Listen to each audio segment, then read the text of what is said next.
Oliver Hahn has a female brother. Their relationship is so close that they sleep in the same bed and share the same ice cream. I asked them to keep their distance. He impatiently responded.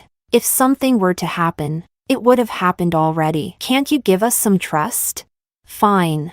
I turned around and found myself a male best friend. Chapter 1. Oliver once again stayed out all night with Simona Jiang. I remained calm. He came back at noon, bringing dim sum from Hung Fu restaurant. Seeing me, he rarely offered an explanation. It's been a long time since we had a gathering. We drank a lot, so we found a gaming hotel to sleep. But this time, we didn't share the same bed.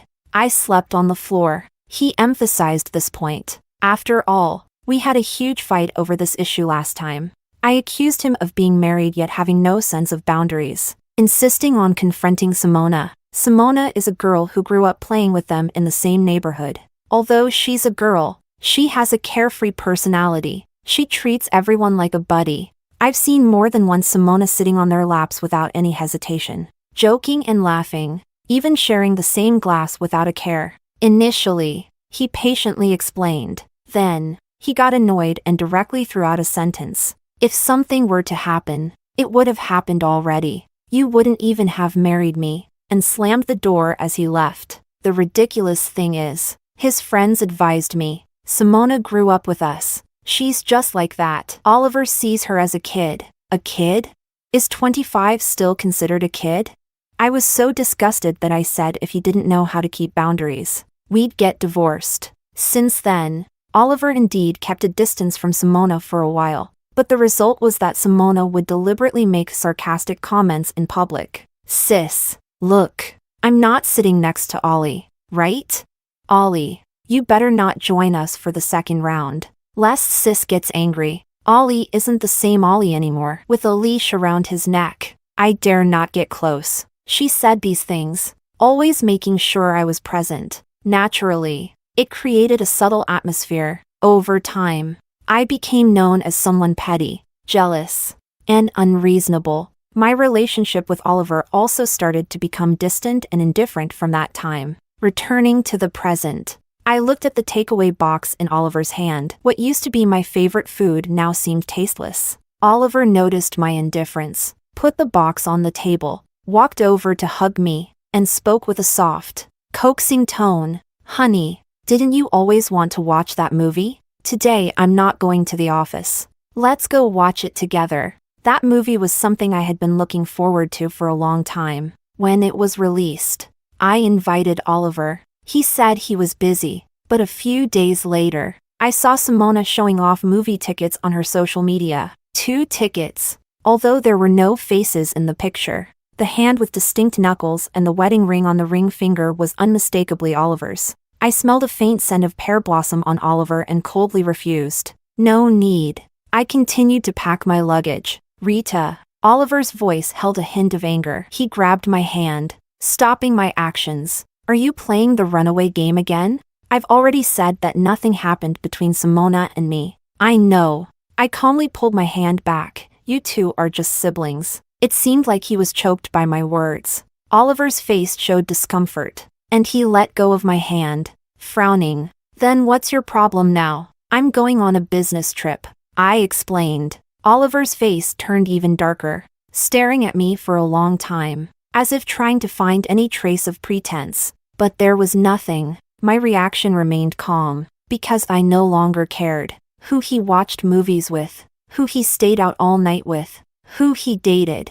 It didn't matter anymore. Chapter 2. Seeing that I wasn't angry, Oliver became even angrier. He seemed convinced that I was sulking and was determined to make amends. He took out his phone and started frantically searching for movie tickets. I watched him anxiously search. Finally, I couldn't help but softly remind him, that movie has already been taken down. Oliver's finger froze on the screen. In that moment, I saw a myriad of emotions flash across his face. The air was filled with silent tension. The food on the table grew colder bit by bit. I bent down, packed the last item into my suitcase, and closed it. After that day, Oliver suddenly became very enthusiastic towards me. During the few days I was on a business trip, he would greet me regularly and ask repeatedly about my return time. I told him. On the day of my return, as I left the airport, I saw his car, a black Bugatti, parked by the roadside.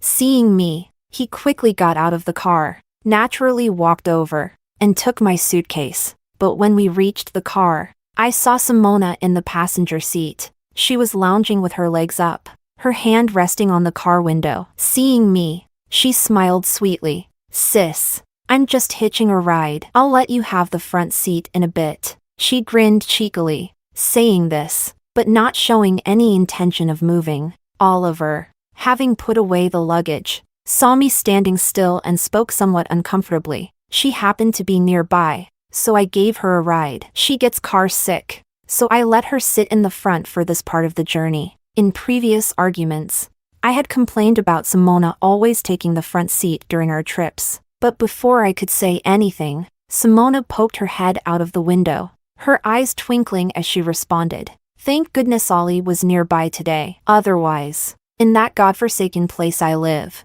I wouldn't even be able to get a taxi." Sis, if you don't believe me, there are chat logs in the group. That group was created by their childhood friends from the same neighborhood. I wasn't in it. Of course, if Ollie had left me stranded, I would have tattled to our godparents. Simona continued, pretending to punch Oliver in the chest. Halfway through, she seemed to remember something, pulled back, and blinked at me nervously. "Sis, I'm just used to this. No other intentions." Since the big fight with Oliver, Simona went from being completely unrestrained with her touchy-feely behavior to pretending to be cautious. It seemed like my nitpicking had made her deliberately keep her distance from Oliver. But if Simona really wanted to keep her distance, why did she soon start staying out all night with them again, having private dates? I could even sense the subtle challenge in her eyes. In the past, such tricks would have infuriated me, but now, I was too tired to deal with it. Even when Oliver asked Simona to get out of the car, I simply waved it off, opened the back door. "It doesn't matter. I have a friend who's also heading our way. I'll sit in the back with him." A friend. Where? Before Oliver could react, someone called my name. Turning around, expression changed instantly. There, with broad shoulders and a narrow waist, dressed flamboyantly, a handsome guy dragging a suitcase hurried over. As soon as he stopped, he complained to me, "Rita, you left me behind. I just turned around to get my suitcase and you were gone." The man then pitifully clung to my arm, whining, "I don't know anyone here. You have to take care of me." Chapter 3. This scene left Oliver and Simona both stunned. Soon, Oliver reacted, grabbing me. "This is the friend you mentioned?" His voice carried displeasure, staring at the man in front of him, his brows furrowed so tightly they could crush a mosquito. "Yes, I'm Rita's good friend, Kevin." Kevin cheerfully shook hands with Oliver, naturally put his luggage in the trunk, and then plopped into the back seat, excitedly waving at me. "Rita, hop in." I got into the car but was stopped by Oliver. "Honey, it's not appropriate for men and women to sit together like that, right?" He was very close to me, and I could almost hear the grinding of his teeth. I was puzzled. "Just friends." Out of the corner of my eye, I glanced at Simona, who was still comfortably seated in the front. For a moment, Oliver was speechless. Kevin chatted with me all the way. The front seat seemed unusually quiet. It wasn't that Simona wasn't talking. She had a lively personality. Every time we traveled, she would always chatter endlessly with Oliver. From childhood embarrassments to the latest neighborhood gossip, they would go back and forth, discussing topics I could never join in on from the back seat. But today, no matter how Simona tried to start a conversation, Oliver remained indifferent. A 30-minute drive ended in 15 minutes. After dropping off the two people in the car, he opened the front passenger door for me. "Sit in the front." I looked at him inexplicably and remained seated in the back, calmly refusing. "I'm fine in the back. Tired. Let's just go home quickly." I closed my eyes to rest. In the quiet, the sound of Oliver closing the door was louder and heavier than before. Chapter 4. Oliver entered the house with a dark expression. I had just finished changing my shoes and stepped out of the entrance hall when I saw him sitting in the living room, smoking. The scarlet flame of his cigarette illuminated his face. casting shadows over his expression. What's your relationship with that guy? Oliver took a deep drag of his cigarette, then stubbed it out harshly in the ashtray. Looking up at me, I looked at him, my tone calm. A friend. A friend? A man over 6 feet tall is your friend? Rita, you went on this business trip with him, didn't you? Several days in a row, spending time with that man, getting more and more angry. Oliver kicked the suitcase hard. I also got angry, opened the suitcase, and seeing his furious expression, retorted, business partners are either male or female. He has a good personality, and we get along. What's wrong with being friends? Of course there's a problem. He's a man. How can a man be a friend like that? Why? You can have a female brother, but I can't have a male friend? My words left him speechless. I had never seen so many conflicting emotions on Oliver's face before. Shock, frustration, and resentment. Finally, he almost spat out through gritted teeth. Simona is different. We grew up together. If anything were to happen, it would have. Kevin and I are different too. Can't we trust each other? I interrupted him, my tone firm. Chapter 5. Oliver was at a loss. For several days, we gave each other the cold shoulder. A few uneventful days passed. His parents invited us over for dinner. At the dinner table, his parents noticed the tension between us and subtly hinted at Oliver. Ollie, Rita moved far away from home to be with you. You must treat her well. Oliver and I were college classmates. I am an only child. According to the original plan, after graduation, I should have returned to my hometown to develop my career. But for him, I resolutely stayed here, listening to his parents. Oliver's expression softened. Before leaving, he took my hand. Rita, Before he could finish, someone threw an arm around his neck. Ollie, you're finally back. Let's hang out. It was Simona. Once again, she was shamelessly hanging on to Oliver. But this time, Oliver didn't smile back as usual. Instead, he removed her hand, looking nervously at me. Simona noticed too, clicked her tongue, and started making exaggerated expressions. Oh, it's sis? Saying this, she took a deliberate step back, landing right in the arms of a group of people who had followed us. Oliver, you didn't even show up in the group chat. If Simona hadn't seen you, we would have missed you. Yeah, everyone's here. Let's hang out. A group of people started jeering. Oliver's face clearly showed he was tempted. But unlike before, he didn't immediately agree. Instead, he looked at me for approval. Everyone noticed. Although married, this group was somewhat distant from me. Firstly, because I wasn't part of their circle. And secondly, because of Simona. Whenever I was present, they felt restrained. How about you join us? Oliver tentatively asked me. Almost simultaneously, I sensed the tension in the air. Simona's reaction was the most obvious. She pouted and kept making eye signals to the others. Everyone was waiting for my answer, hoping I wouldn't go, yet hoping I'd let Oliver go, as they wished.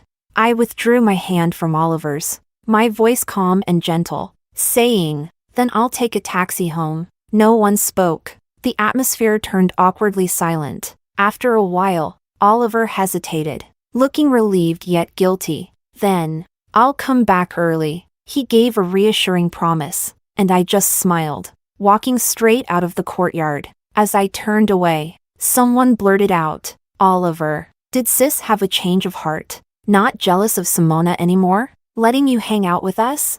Chapter 6. At 11 o'clock at night, Oliver hadn't returned.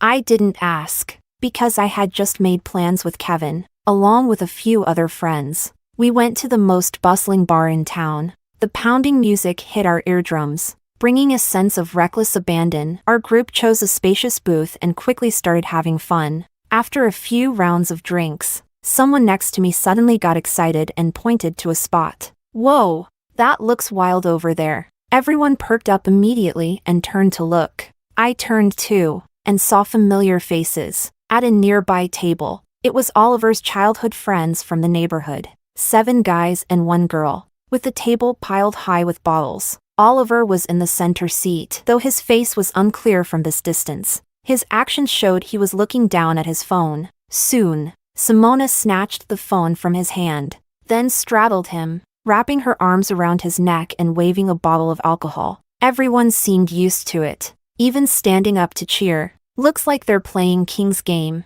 feeding each other drinks mouth to mouth. This girl is wild. She was just asked to take off her bra, and she took it off without a word and hung it around the neck of the guy next to her. That's something even a fearless man couldn't pull off. I've seen guys ride girls, but never 7 guys and 1 girl. Everyone was laughing, but I wasn't, because I saw Oliver put down his phone and, amid everyone's cheers, allowed Simona to bend down with the alcohol in her mouth, ready to respond with his lips. Utterly disgusting. Chapter 7. Simona didn't get to feed him, because I walked over and slapped her. The scene became very ugly. Oliver's group of friends tried to smooth things over, saying it was just a joke. Simona looked pitiful and said it was just a game, but I, with a blank expression, threw her bra, which was still hanging on another man, in her face and turned to leave. If you like playing, wait until Oliver and I divorce. Then you can play all you want, I said as I left. I was serious, because I was truly tired, but Oliver didn't agree. He chased me back home. Honey, we were really just playing a game. Simona always messes around with us. We don't even think of her as a woman. Honey, you just lost your temper too. At worst, I promise I won't mess around with them again. Rita, I didn't even say anything about you coming to the bar with a group of guys. The more he tried to appease me, the more impatient he became. Finally, he grabbed his hair and yelled at me. At this moment, I had already packed my luggage. I had a lot of things. I couldn't pack everything at once, but right now, I didn't want to stay with him for another second. Move. I looked coldly at his arm blocking my way, my gaze moving up, my voice unexpectedly calm. True heartbreak isn't about loud fights. It's about feeling like this, when everything has lost its meaning. Oliver was scared by my expression. His tall figure slightly stiffened, his face flushed with alcohol, and he gritted his teeth. Do you have to be so serious about this? Oliver, can you accept me sitting on Kevin's lap like that? I asked. Oliver froze. I sneered, taking a step closer. You can't. You saw us sitting together in the back seat during a business trip and got mad at me for days. So why do you expect me to turn a blind eye? That's different. Oliver blurted out. I'm a man. You're a woman. When I go out, no one takes advantage of me. Hearing Oliver's words, I was once again shattered. I even felt like I was meeting this person for the first time. My body trembled involuntarily, and I said in disbelief, So, you all knew. You knew Simona's behavior was wrong. It was wanton. It was disgusting. But just because she's a woman, you enjoy it. You take pride in taking advantage of her? Oliver was speechless. His face turned pale, and he averted his gaze. I hit the mark. I couldn't help but laugh. Kevin, I brought him to provoke you on purpose, I said. Oliver's eyes lit up with surprise. Then I continued, because I initially thought you just didn't understand the boundaries of male and female relationships, and I wanted you to learn from experience. But I was wrong. You weren't unaware. You just enjoyed it. I pushed him hard. Oliver, a man over 6 feet tall, fell to the ground unprepared. I ignored him. Oliver, let's get a divorce, or I'll despise you even more. Chapter 8. Oliver refused to agree to the divorce. He even brought in my parents. Oliver had a good image with my parents. He was highly educated, handsome, had well-respected parents, started his own company right after graduation, and showed great sincerity when we got married. So, they helped Oliver try to persuade me. But after a few days, the tide turned, because Oliver became famous. Someone had filmed the bar incident and uploaded it online. Suddenly, the whole internet knew about Simona sitting on a married man's lap, feeding him alcohol mouth to mouth, and getting slapped by the man's wife. The public opinion was overwhelmingly against them. Everyone was condemning Simona and Oliver. Disgusting. She knew he had a wife and still went for it. She doesn't care if he has a wife. She'd go for anyone. Didn't you see her bra hanging around another guy's neck? Wow, public property. The guy is gross too. So many people, and he's not afraid of getting diseases. At first, Simona argued with the netizens, saying they were heartless and dirty-minded, and that her relationship with Oliver was pure childhood friendship. But the netizens didn't buy it. They started digging up her information, her various accounts. The more they dug, the more they found. She wore her brother's clothes, slept in their beds, drank from the same cup, shared an ice cream, held hands tightly. The worst was when she sneaked into a private male bathhouse wrapped in a towel to soak with her brothers. She documented all of this in her daily posts. Her words filled with pride. Simona became famous. Oliver became famous. Their entire group from the neighborhood became famous. Those with girlfriends all broke up, and the singles lost any chance of finding someone. Marketing accounts dubbed them Snow White and the Seven Dwarfs. Netizens said this was the worst defamation of Snow White ever.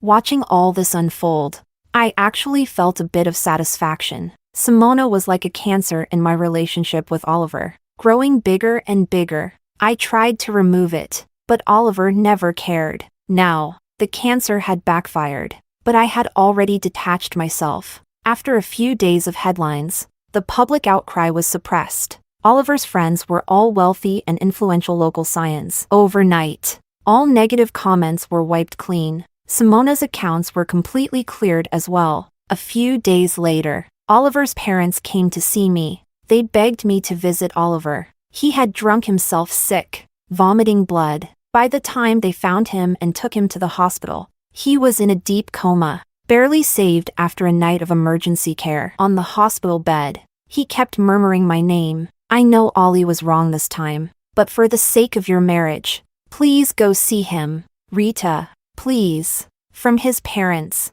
I went to the hospital. Oliver had lost a lot of weight. The loose hospital gown hung on him, empty and forlorn. His face was pale, almost transparent. Only when he saw me did his desolate face light up a bit. I walked over, stopping his struggle to sit up. When will you be discharged?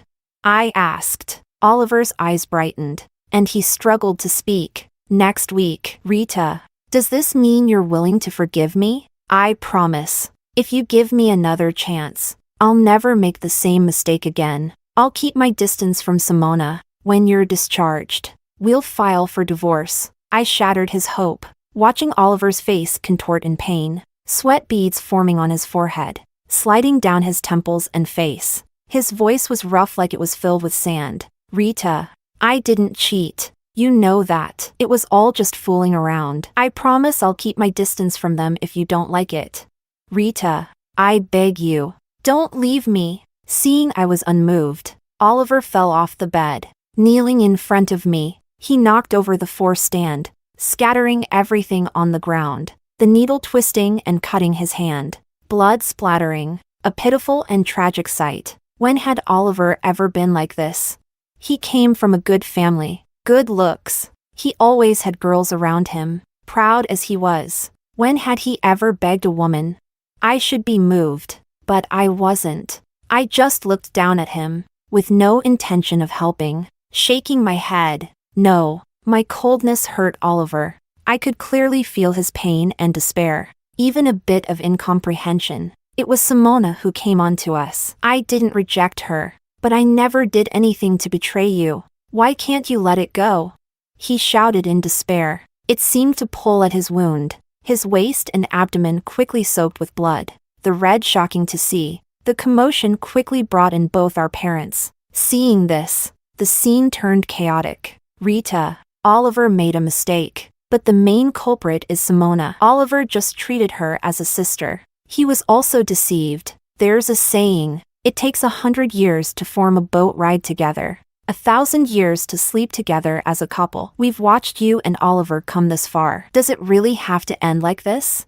I promise. As long as you and Oliver don't divorce, from now on, the house, the car, the company, and all the savings will be in your name. If there's a next time, Oliver will leave with nothing.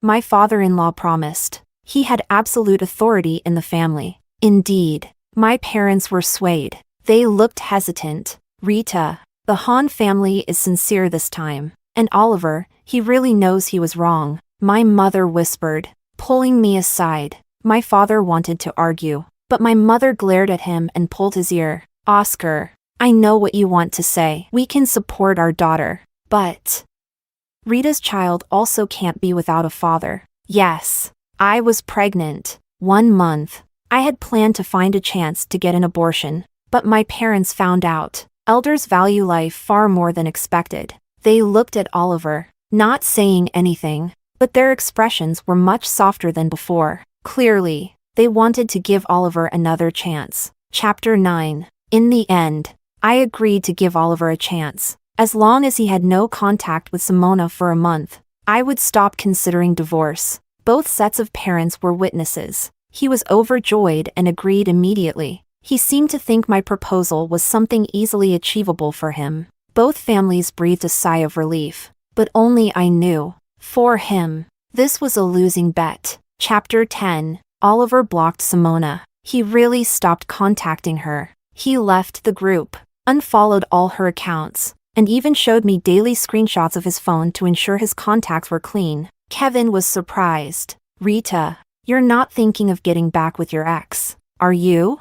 He leaned in, gossiping. Though he seemed carefree, he always kept an appropriate distance from me. Kevin knew about my issues with Oliver. During our business trip, he seriously analyzed the situation and offered me a solution. Fight fire with fire. Make Oliver experience what it's like to have a close opposite-sex friend. The effect was quite clear, but now, I realized the problem wasn't Simona. Kevin noticed my determination and said, "Divorce is inevitable." Thinking I had reconsidered, both families assumed I had relented. However, after sending my parents away, I scheduled an abortion. That day was Simona's birthday. How did I know?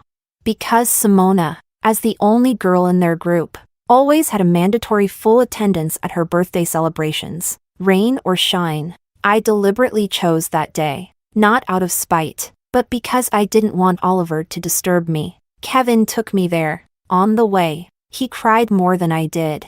I'm serious. Keeping the child isn't impossible. I could help raise it. I'm never getting married anyway. Kevin had a very loving first love who unfortunately passed away at 20. Since then, he had disguised himself as carefree, always staying single. Rita, won't you reconsider? I'll cover half the costs of raising the child. Waiting outside the operating room, he still insisted, but I remained calm. I am me first, then a mother to my child. Kevin was speechless, looking at me with a complex expression, then nodded, as a friend. I respect all your decisions. As a man, I understand your determination to leave Oliver. I forced a smile. Without looking, I knew my expression was bleak. Even though I had made my decision, I still teared up when I turned away. My flat belly didn't make me feel like a mother, but I admitted, it was for this child that I didn't immediately file for divorce and decided to give Oliver a chance to empathize. Unfortunately, he didn't seize it. Chapter 11. After the anesthesia took effect, I was unaware of everything, so I didn't know I had gone through a life and death ordeal. The patient is bleeding heavily and it won't stop. Where are the patient's family members? We need an immediate signature. When the doctor rushed out of the operating room, Kevin was stunned. They shoved the documents into his hands, but he couldn't prove any familial relationship with me. Can we leave it blank for now? Her parents aren't local, and her husband is busy. Are you kidding? Hospital regulations. Call her husband immediately. The patient's condition is critical. The doctor's face was full of urgency. Kevin snapped out of his daze and frantically called Oliver. Once, twice, 3 times, 13 times, 33 times, 53 times. No answer. Even on the 53rd call, the phone was directly hung up. Kevin went from being worried to panicking, and finally, he broke down completely. Answer the phone. Oliver, you damn bastard. Your wife is dying, and you have the nerve to be celebrating another woman's birthday. He screamed hysterically in the hospital corridor. Onlookers, both medical staff and patients, paused to watch the scene. Moved by what they saw, they joined in, cursing the scumbag and helping to find a solution. Later, someone suggested, If you can't find him, try finding someone who can. Kevin had an epiphany and used my phone to dial another number. Chapter 12. Oliver arrived 15 minutes later. Following him were my in-laws. When Oliver arrived, he was covered in cake and cream. His tie hung loosely around his neck. His collar was wide open, and his hair was soaking wet. These were details I heard from Kevin after I woke up. Your uterine wall is naturally thin, which caused the heavy bleeding, but fortunately, the emergency treatment was timely, and they managed to save your uterus. Kevin marveled at my luck. I remained indifferent and asked, "Is Oliver still kneeling outside?"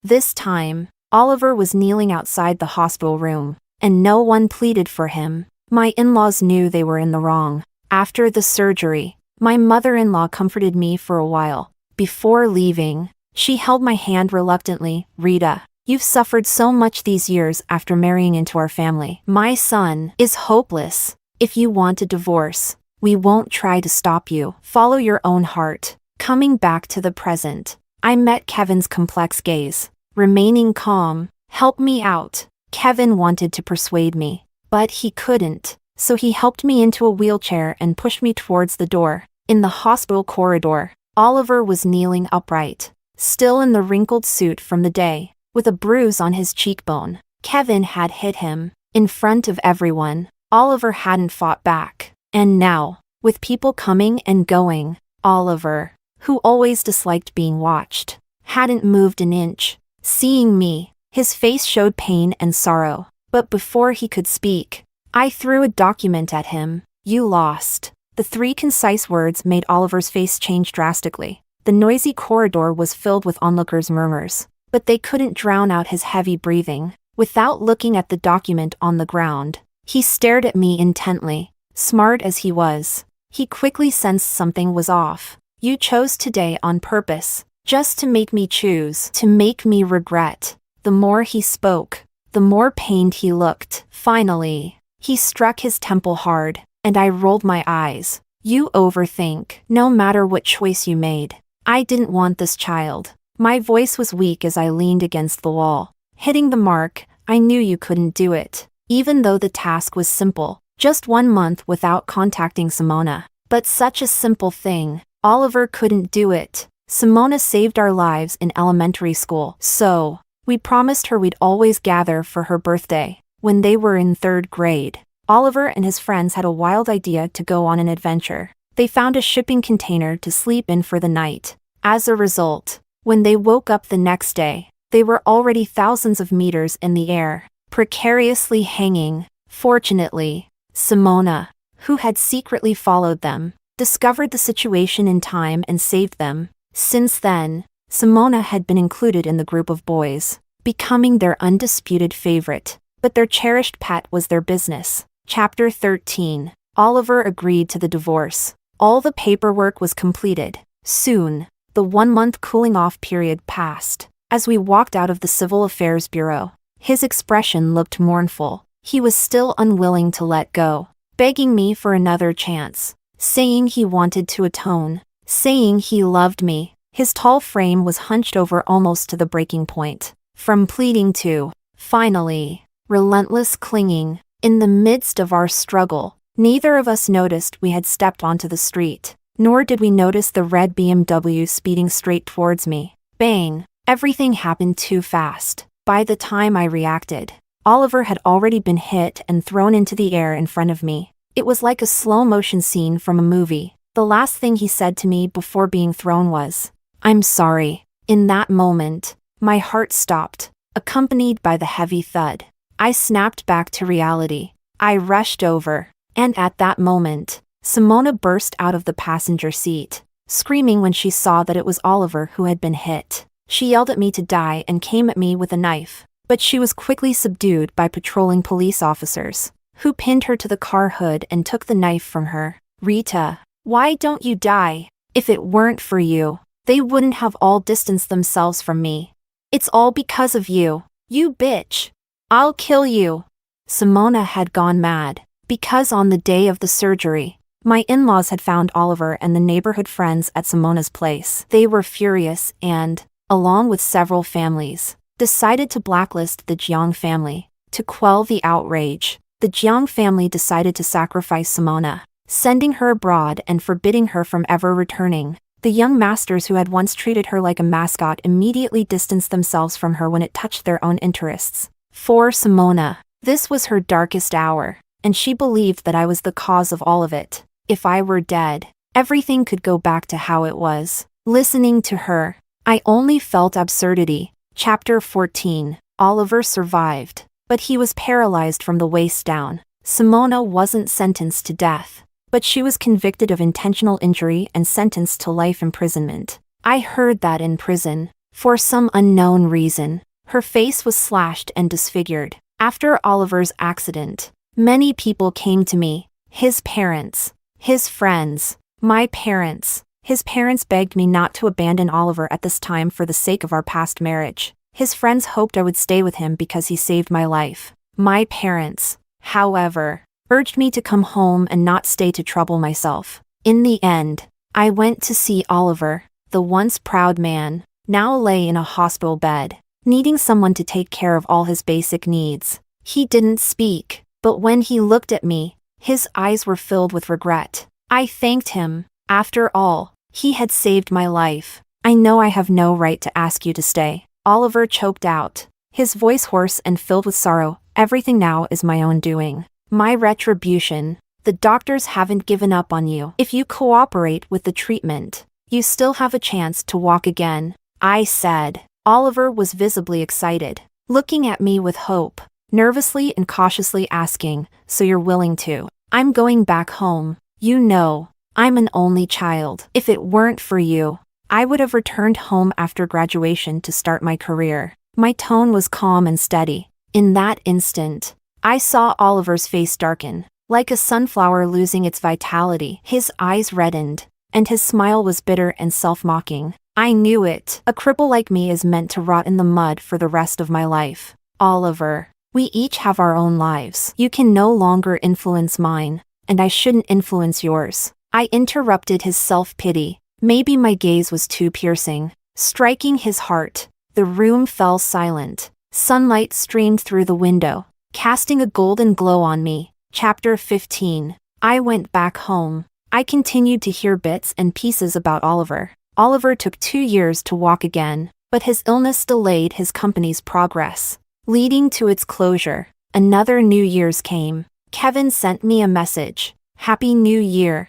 I received the message while helping my parents make dumplings. I wiped the flour off my hands and saw a selfie of him sitting alone on a balcony. I couldn't help but tease. "Spending New Year's alone again? If you can't stand it, come to my parents' place. They'll take you in for a few days." He quickly replied, "No, my partner wouldn't be happy." He was referring to his long-deceased first love. I raised an eyebrow and continued, "Impressive. Maintaining such gentlemanly conduct all these years."